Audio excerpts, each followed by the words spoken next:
তখন আল্লাহ তাআলা জাহান্নামকে জিজ্ঞাসা করবে, এই জাহান্নাম তোর পেট ভরেছে? তখন জাহান্নাম কবে, না আল্লাহ এখানে ভরেনি। দেখেন কতটি লোক যেছে, 1000-এ একটা জান্নাতে, 999টা জাহান্নামে। এরকম আপনি হিসাব করে যান কতটি লোক জাহান্নামে।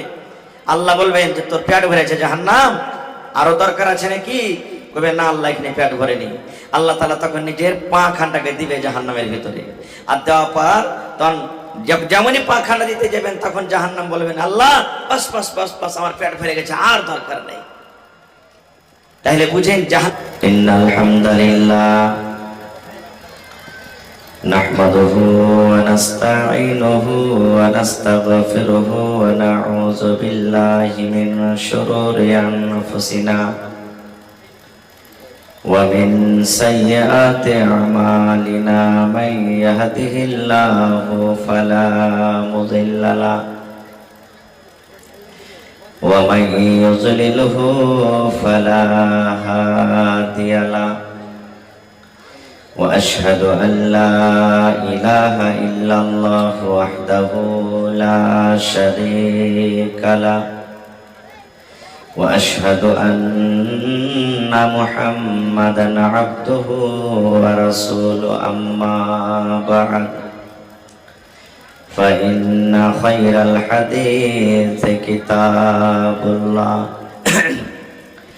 وخير الهدي هدي محمد صلى الله عليه وسلم وشر الأمور محدثاتها وكل محدثة بدعة وكل بدعة ضلالة وكل ضلالة في النار أعوذ بالله من الشيطان الرجيم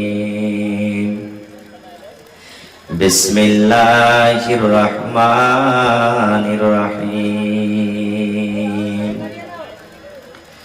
قل هو الله أحد الله الصمد لم يلد ولم يولد ولم يكن له كفوا أحد وقال النبي صلى الله عليه وسلم من بنى لله مسجدا بنى الله له بيتا في الجنة মাটির বাড়ি মাটির ঘর মাটির হবে বিছানা এসেছো একা যাবে একা সঙ্গে কেহ যাবে না মাটির বাড়ি মাটির ঘর মাটির হবে বিছানা এসেছো একা যাবে একা সঙ্গে কেহ যাবে না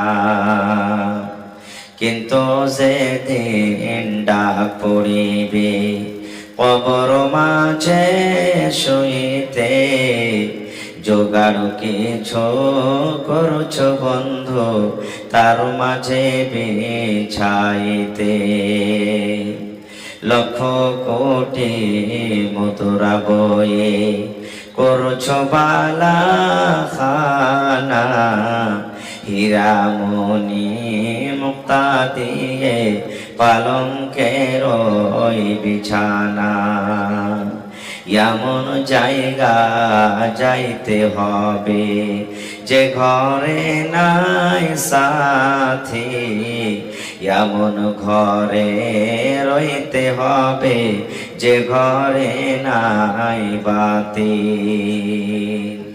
দাদা গেছেন বাবা গেছেন কেউ তো ফিরে এলেন না এমনি ভাবে যাইতে হবে তোরা কেন বুঝিস না নারে তাকবীর। আজকে জলসার যোগ্যতম শ্রদ্ধেয় সভাপতি সাহেব, উপস্থিত ওলামায়ে কেরাম, সামনে বসে থাকা ইসলাম দরদি, দিন দরদি ভাই বাবাজিরা, পর্দানসীন মায়েরা, খালারা, সমস্ত তারিফ ও গুণগান সেই মহান আল্লাহ তাবারক ওয়া তাআলার জন্য, যে মহান আল্লাহ তাবারক ওয়া তাআলা আজকে আমাদেরকে এই রাকসি গ্রামের জামে মসজিদের উন্নতি কল্পে আজকে এই দিনই বৈঠক, দিনই জালসাতে নরম গরম বিছানাকে ত্যাগ করে বসে কিছু বলার ও শোনার তৌফিক দিয়েছে। তাই আমরা আল্লাহ তাবারক ওয়া তাআলার প্রশংসা করি, অন্তর থেকে মুহাব্বতের সাথে সকলেই পড়েন আলহামদুলিল্লাহ। একটু মুখ খুলে জোর করে পড়েন ভাই আলহামদুলিল্লাহ। তারপর আমাদের শেষ নবী হযরত মুহাম্মদুর রাসূলুল্লাহ পড়েন সাল্লাল্লাহু আলাইহি ওয়াসাল্লামের পর অগণন দরুদ শরীফ শান্তির দ্বারা বর্ষিত হোক, আমিন। আল্লাহুম্মা সাল্লি আলাইহি আল্লাহুম্মা বারিক আলাইহি। ভাই মুসলমান, আমি খুতবার পর কোরআন মাজিদের একটা ছোট্ট সূরা পড়েছি। সূরাটার নাম কি বলেন তো আপনারা? যে সূরাটা আমি খুতবার পর পড়েছি সে সূরাটার নাম কি? জি, এইদিকে দেখেন, সূরাটার নাম কি? মাশাআল্লাহ। দেখেন, দিমাগ হাজির রাখবেন, তাহলে আমি যা কিছু বলবো আপনারা বুঝতে পারবেন। আমার শেখ এনামুল হক সাহেব মাদানী হাফিজাহুল্লাহ কত দামি দামি কথা বলে গেছিলেন। ইচ্ছা করছিল আরো শুনবো, কিন্তু টাইমের অভাব, যার কারণে শেষ করে দিলেন। ভাই মুসলমান, এই সূরাটা আমাদের মুখস্থি আছে না নাই? সূরা ইখলাস, জোরে বলেন মাশাআল্লাহ। কিন্তু সূরাটার মানা, সূরাটার অর্থ, সূরাটার তরজমা আমরা সবাই জানি না। জানছে কি? তার আগে একটা কথাই দেখেন, আমার মা খালারকে পিন্ডাল থেকে মাশাআল্লাহ 1 টাকা এসেছে। আল্লাহুস সামাদ। আমার মা খালারা কত দানি, হ্যাঁ, তারা 74 ভর্তি করে দান দিয়েছেন, আর আরো আসবে ইনশাআল্লাহ। আমি দোয়া করব, তবে একটু কিছু বলি আপনাদের সামনে। তো ভাই আমার, এই সূরাটা আমাদের মুখস্থি আছে। কিচ্ছু না জানতে গেলে দুটা সূরা মুসলমান মুখস্থি করবে, একটা সূরাতুল ফাতিহা আর একটা সূরা ইখলাস। কেউ হতে নেকি মনে করে করবে, আর কেউ মুসলমান মনে করে করবে, কেউ এই নিয়তে মুখস্থি করবে যদি দুটা সূরা মুখস্থি না করি তা আমার বিয়ে হবে না। কিন্তু নাকি জি ভাই, যখন বড় হয়ে যাবে, পড়ালেখা কোনোদিন করেনি, হয়তো দেখতে আসবে, তখন ওর দাদি বা নানি, দাদু, এই ধরনের যারা মানুষ আছে, কি করবে, হারে মিনসে তুই মাথাতে যে এত বড় হয়ে গেলি, আর কাল বাদ পরশু থেকে দেখতে আসবে রে হজবু, তো তোকে যখন বলবে পড়ালেখা কিছু করেছিস, তখন কি বলবি? তুই হাত পা গুড়া করে ভাঙ্গে চুইরে, হ্যাঁ, কোন হরফকে কাটবে, কাকে ছাঁটবে, কাকে বাড়াইবে, কাকে কি করবে, আর দিয়ে দুটা সূরা তখনই মুখস্থ করবে। ই কইতে পারুক বা না পারুক, তাও ওই বছরের দাম মোটামুটি 3 লাখ হয়েই যাবে নাকি? টাকা লেওয়া তো আপনার এলাকাতে আছে না নেই? জোরে বলেন আছে জি ভাই? হ্যাঁ, মেয়ে ছেলেটা যদি ম্যাট্রিক পাস করা থাকে, ফকনিয়া মুলবি করা থাকে, ওর দাম হয় না। আর ই যদি লামের পর কি হবে, পেটে লাত মারতে গেলে একটা বা বাড়াইবে না, আলিফ বাড়াইবে না, আর তার দাম দেখো ফের কত, সিয়ানা মানুষই। হ্যাঁ, সুবহানাল্লাহ। ফের যদি 3 লাখ টাকাতে বাতচিত হয়ে যায়, 10,000 50,000 যদি বাকি থাকে, বলবে ওই টাকা কটা কখন দিবে? ওরা দিতে কহা না। মেয়ের বাবা, বেটির বাবাটা যদি বলে যে আচ্ছা বিয়ের 1 মাস পরে দিয়ে দেবো, কই যে না না, ওগুলা চলবে না, তেল দিয়ে হাত পিছলে গেললি, এখনই দিতে হবে, কবল পড়ার আগে আগে দিতে হবে, তখন পরে আর দিবে কি দিবে না কে জানে। এই দেখেন তো ভাই মুসলমান, আফসোস হয়েছে আমাদের এই কমের ওপরে যে আজকে আমরা মুসলমান কোরআন পড়িতে জানছি কত ভাই, কিন্তু কত ভাই মানে জানি না। কত মা খালা বহিন দাদি নানি এমন আছেন, কত ভাই এমন আছেন, রমজান মাস যখন আসবে, আমার 5 ফেরা হলো জি বুবু, আমার 7 ফেরা হলো জি বুবু, আমার 10 পারা হলো জি বুবু, আমি গোটা রমজানে 1 ফেরা করবো যে ভাই। এরকম হয়েছে না, হয় না? কিন্তু এই যে সুন্দর করে জুসদানে ভালো করে কাপড় দিয়ে লেপটে রেখে দিলে, তো ফের যদি আল্লাহ বাঁচিয়ে থাকে আগামী রমজানে খুলবে, এর আগে আর খোলাখুলি নেই। কিন্তু হ্যাঁ, খুলবে একবার খুলছে, কখন দরকার হিসাবে বলবে। কোরআনের ফের কখন দরকার হয়েছে? জি জি, মুসলমানের একটা দরকার হয়েছে, টাকা চুরি হয়ে গেছে, লড়াই ঝগড়া হয়ে গেছে, গাওয়া সাক্ষ্য নাই, তুই কোরআন ছুঁয়ে কসম খেলে মেনে নেব। কোরআন ছুঁয়ে কসম খেলে মেনে নেব। তখন মসজিদে গিয়ে কোরআন সে কসম খেয়েছে, তখন দরকার পড়েছে আমাদের। এরকম হয়েছে না, হয় না ভাই? খাই যা হোক, তা আমি শর্টে কথা বলবো, আমার টাইম 1.25 ঘন্টা মাত্র। আজকে আমরা বসে আছি, আমরা জান্নাতের জন্য না জাহান্নামের জন্য? একটু কথা বলেন, জান্নাতের জন্য না জাহান্নামের জন্য? একটা মুখ খুলে কথা বলবেন ভাই। আমি রাখছি গ্রাম, হয়তো আমার জীবনে প্রথম এসেছি। আমরা জান্নাতের জন্য বসে আছি। প্রত্যেক মানুষের আশা যে জান্নাত যাব, থাকে না? একটা মদখোর মদ পান করবে, থাকবে আল্লাহ তুমি জান্নাত দিও। একটা নমাজিও বলবে, একটা হাজি সাহেবও বলবেন, একটা সর্দারও বলবেন, বেনামাজিও বলবেন, সেনা ব্যভিচার কারণেওয়ালা প্রত্যেক মানুষ বলবে আল্লাহ তুমি একদিন জান্নাত দিও। কিন্তু কোন লোকটা জান্নাত পাবে? সবাই কি জান্নাত পাবে ভাই? জোরে বলেন, সবাই জান্নাত পাবে? আহা, তাইলে কতটি লোক জান্নাত পাবে জানেন? একটা হাদিসে এসেছে, কিয়ামতের দিন আল্লাহ তাবারাক ওয়া তাআলা আদম নবীকে বলবেন। কাকে বলবেন? আদম নবীটাকে আমাদেরকে বাপ আবুল বাশার বলা হয়েছে তাকে, আমাদের বাপ আদম আলাইহিস সালাম, যাকে আল্লাহ মাটি থেকে তৈরি করেছে। কিয়ামতের দিন আদম বলবেন, আদম। আদম বলবেন, জি আল্লাহ। বলবে তোমার বেটা বেটিরাকে জান্নাত জাহান্নামের জন্য আলাদা করো। তোমার বেটারা কতটি লোক জান্নাতে যাবে ওরাকে আলাদা করে দাও, তোমার বেটা বেটিরা কতটি লোক জাহান্নামে যাবে ওরাকে আলাদা করে দাও। দেখেন, বাপ যতই খারাপ হোক বা ছেলেরা যতই খারাপ হোক, কিন্তু যখন ওয়াপারের সাথে কোনো ঝামেলা হবে তখন বাপ ওই জায়গাতে কষ্ট দেখতে পারবে না। কোনো বাপ দুনিয়াতে নাই যে বেটার সাথে দুশ্মনী আছে আর ওয়াপার লোক তোকে মারে পিটে তো বাপ রহে দেখবে ঠিক হয়ে যায়, সালা বেটা সালাকে মারছে, তো হবে? জীবনে হবে না। আদম আলাইহিস সালাম দেখবেন, ওরে আল্লাহ জাহান্নাম তো দাও দাও দাও দাও করে জ্বলছে, এরকম আযাবের জন্য, এরকম শাস্তির জন্য আমি আমার বেটা বেটিরাকে আলাদা করব, একটু আগা পিছা করবেন। আল্লাহ বলবেন, আদম আমি তোমাকে বললাম তোমার বেটা বেটিরাকে জান্নাত জাহান্নামের জন্য আলাদা করো। তখন আদম আলাইহিস সালাম দেখবেন যে আমাকে তো আলাদা করতে হবে। তখন বলবেন, আল্লাহ কতটি জান্নাতের জন্য আলাদা করবো আর কতটি জাহান্নামের জন্য আলাদা করব? তখন আল্লাহ তাআলা কি বলবেন জানেন? রে আদম, তোমার বেটা বেটিরাকে জান্নাত জাহান্নামের জন্য তুমি আলাদা করে দাও। কতটি আলাদা করে দাও? একটা নয়, দুটা নয়, পাঁচটা নয়, হাজারের হিসাবে তুমি হিসাব লাগিয়ে দাও। হাজারের হিসাবে তুমি হিসাব লাগিয়ে দাও। কেমন হাজার? আল্লাহ বলবেন, আদম 1000 মানুষের মধ্যে 999টা মানুষকে তুমি জাহান্নামের জন্য আলাদা করে দাও, আর একটা লোককে তুমি জান্নাতের জন্য আলাদা করে দাও। সুবহানাল্লাহ। তাহলে বুঝেন যে জাহান্নামটা কত বড় আর কতটি লোক জাহান্নামের ভিতরে যাবে। 1000-এ একটাই লোক জান্নাতে আর 999টা লোক জাহান্নামে যাবে। বলবেন এটা কেমন করে হয় জি মাওলানা? এটা আমার বিষয় নেই, আল্লাহ বাচ্চারাকে আবার এসেছে কোনোদিন আলোচনা করব। শুধু বুঝালাম যে জাহান্নাম কি জিনিস।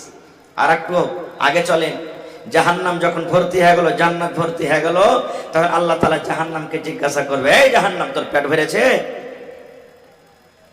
তখন জাহান্নাম কবে, না আল্লাহ এখানে ভরেনি। দেখেন কতটি লোক যেছে, 1000-এ একটা জান্নাতে, 999টা জাহান্নামে। এরকম আপনি হিসাব করে যান কতটি লোক জাহান্নামে। আল্লাহ বলবেন যে তোর পেট ভরেছে জাহান্নাম, আরো দরকার আছে নাকি? কবে, না আল্লাহ এখানে পেট ভরেনি।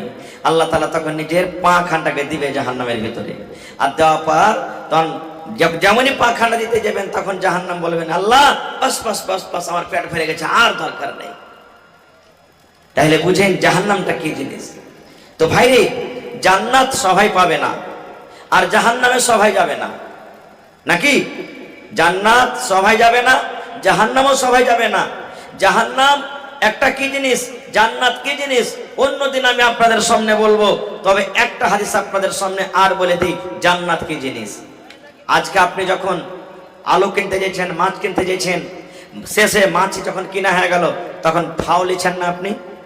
ফাও বুঝেন? ফাও। তা আপনি যখন 1 কেজি মাছ কিনলেন, তো আপনাকে যখন ফাও দিবে তো মোটা মাছটা দিবে না ওই মরা টরা ছোট গালা দিবে?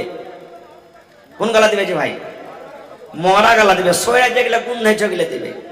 বাগন লাই পেলেন আপনি, এই ভাই একটা দে না, তো খুব হাইনটা বকনা বাগন গালা দিবে না ছোট গালা দিবে? হ্যাঁ, কিন্তু আল্লাহ জান্নাতে ফাও দিবে। কেমন ফাও জানেন? আল্লাহ রাসূল বলেছেন, একটা লোক জান্নাতের চেয়ারে বসে থাকবেন, কুরসিতে, সোনার কুরসি জান্নাতের ভিতরে একটা লোক জান্নাতের বসে থাকবেন, সোনার চেয়ার সোনার কুরসিতে বসে আছেন। আর একটা বেটি ছেলে খুবই দেখতে সুন্দর। জান্নাতের বেটি ছেলে কেমন হয় জানছেন? জান্নাতের বয়ান হলে ইনশাআল্লাহ সেদিন বলবো। তো সেই বেটি ছেলে পিছন থেকে আসবে, আর আসার পর ওই জান্নাতি লোকটা যে চেয়ারে বসে আছে কুরসিতে, ওর পিছন থেকে ইশারা করবে, এনেকে ইশারা করবে। তখন এরকম ভাবে ঘুরবে, ঘোরা পর তখন ওর চেহারা, ওর সৌন্দর্য দেখা পর বলবেন, মানান্তে কে তুমি গো, তুমি এত সুন্দর, কে তুমি? ওই বেটি ছেলেটাকে বলবে জান্নাতে। তখন ও বলবে যে আমি হলাম ফাও। আমি হলাম কি? জোরে বলেন, আমি হলাম ফাও। এবার রাসূল তার ব্যাপারে কি বলেছেন জানেন? সুবহানাল্লাহ। রে আমার উম্মত, ওই জান্নাতি মেয়ে ছেলে যেটা আল্লাহ জান্নাতীকে ফাও দান করবেন, কত সুন্দর হবে, কত সুন্দর হবে। দয়ার নবী বলেছেন, ওই বেটি ছেলে যদি দুনিয়াতে একটা নজর করে দেয়, দুনিয়াতে যদি একবার তাকিয়ে যায়, আমরা আপনারা সূর্যের যে রশ্মি দেখি, সূর্যের যে আলো দেখি, নবী বলেছেন উম্মত, ওই জান্নাতি মেয়ে ছেলের আগা দেখে এই সূর্যের রশ্মি কিন্তু ফিকা হয়ে যাবে। শুধু তা নয়, ওরে সুবহানাল্লাহ, আজকে আমার বাড়িতে মা, আজকে আপনার বাড়িতে মা, বেবি, বেটি, বোন বাড়িতে আছেন, যখন মাথাতে চুল বাঁধার দরকার হয়, 10 টাকা, 50 টাকা, 500 টাকা, 1000 টাকা, 2000 টাকা দামের আমরা ফুল এনে দিই মাথার চুল বাঁধার জন্য। যেমন যার হাইসিয়াত হিসাবে আমরা ফুল কিনে দিই। নবী বলেছেন উম্মত, ওই জান্নাতে মেয়ে ছেলের মাথাতে যে চুলটা বাঁধা থাকবে, ওই ফুলটার দাম কত হইতে পারে, কত হইতে পারে?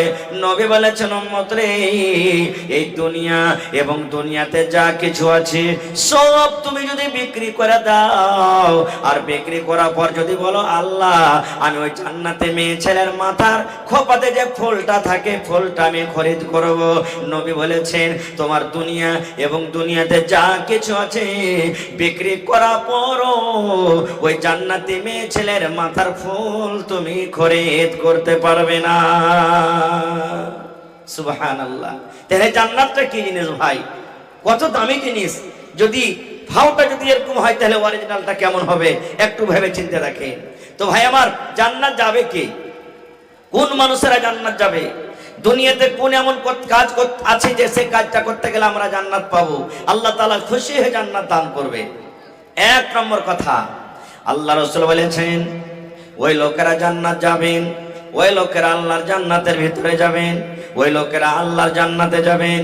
সর্বপ্রথম নবী যেটা বলেছেন, উম্মত, আল্লাহ এবং আল্লাহ রাসূলের প্রতি যারা ঈমান এনেছে, আল্লাহ এবং আল্লাহ রাসূলকে এক বলে মেনেছেন, আল্লাহ এবং আল্লাহ রাসূলের প্রতি ঈমান এনেছেন, আল্লাহ হলেন এক, আল্লাহর সাথে অন্য কাউকে শরীক করে না, আল্লাহর মাতা নাই, আল্লাহর বাবা নাই, আল্লাহর মা নাই, আল্লাহর ছেলে নাই, আল্লাহর বেটা নাই, আল্লাহর বেটি নাই, আল্লাহর বিবি নাই, আল্লাহর বাচ্চা নাই, কেউ আল্লাহ রাব্বুল আলামিনের নাই, আল্লাহ তাবারাক ওয়া তাআলা হলেন এক। তাই আল্লাহ কোরআনে বলেন, কুল, হে নবী আপনি দুনিয়ার মানুষকে বলে দেন, হুয়াল্লাহু আহাদ, আল্লাহ তাআলা হলেন এক।